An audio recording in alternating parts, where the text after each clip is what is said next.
Hi guys, in today's video we're going to explore methods for approximating areas under curves. In our last video we were able to make simple estimates for the areas under curves using rectangles, triangles and trapeziums. What we'll be looking at today is how to use many rectangles or trapeziums to improve the accuracy of our estimates. We will also learn to use left, centered and right rectangles to get different estimates for the area under a curve. To begin, let's take a look at how we could use rectangles better to estimate areas under a curve. So if we have a function as shown here and we wanted to work out the area underneath this curve, we could use a rectangle of average height of that function. That area would look like this, and obviously at times it is underestimating and overestimating the area under the curve. The hope is that we pick a value which does work out to give us a pretty good approximation. If we were to use a greater number of rectangles, as I've shown here, we could get a much more accurate estimate for the area. We can still see that each rectangle either underestimates or overestimates that particular section of the curve. If the curve is moving up with a positive slope, we will get an underestimate, and if the curve is moving down a negative slope, then we'll get an overestimate. This is because we're taking the value at the left side of the rectangle and carrying that forwards for a certain interval. Now there's no particular need to make all of the rectangles the same width, but it is generally easier if you do so. As these rectangles meet the curve only on their left side, we call them left rectangles. As we can have left rectangles where the rectangle meets the curve on its left side, we can also have right rectangles where the rectangle meets the curve on its right side. And we can also have centered rectangles, where the rectangle meets the curve at the center of the rectangle. Right rectangles are obviously the exact opposite of left. Everywhere where a left rectangle would underestimate, a right rectangle will overestimate, and everywhere where a left rectangle would overestimate, a right rectangle will underestimate. You can actually use these two types of rectangles to form limits between which you know that the actual area must lie.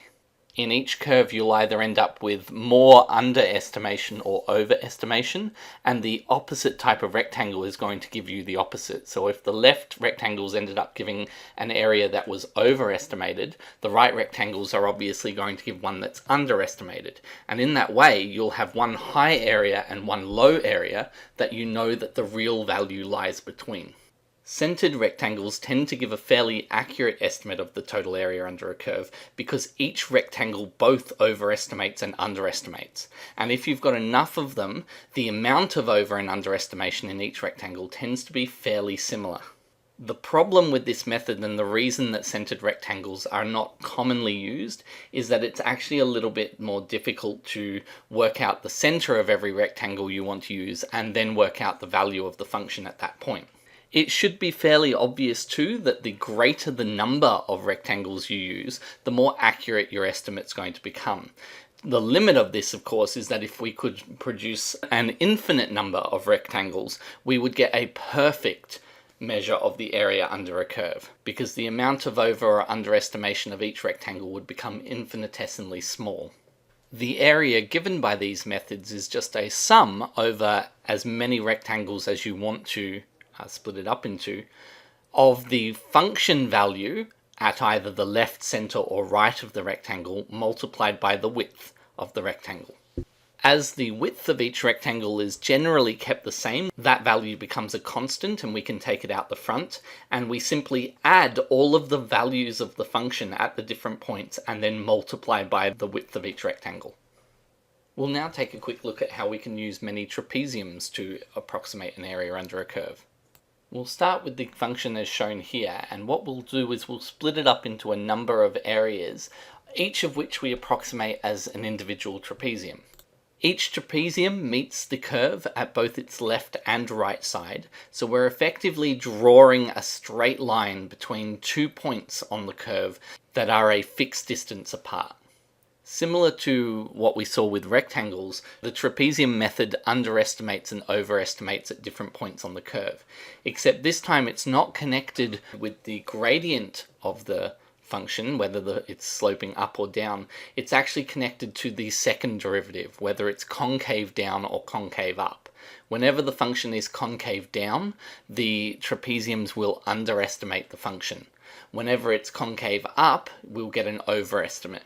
For the trapezium method, the area is given as a sum over I trapeziums of the value of the function at the start plus the value of the function at the end of the interval divided by 2 multiplied by the width.